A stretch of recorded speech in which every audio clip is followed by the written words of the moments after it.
Highlight నీ దాంట్లోనే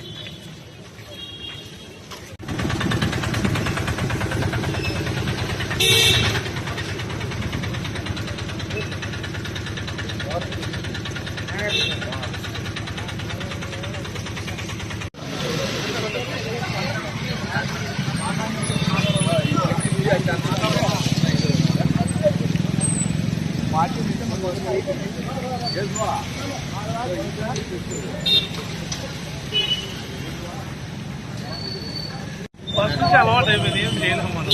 పంపించాం దిగి నుంచి కంటిన్యూషన్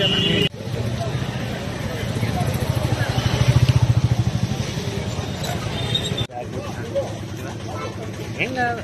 ఏం వస్తుంటాం మనం బాగా చూసుకుంటారు.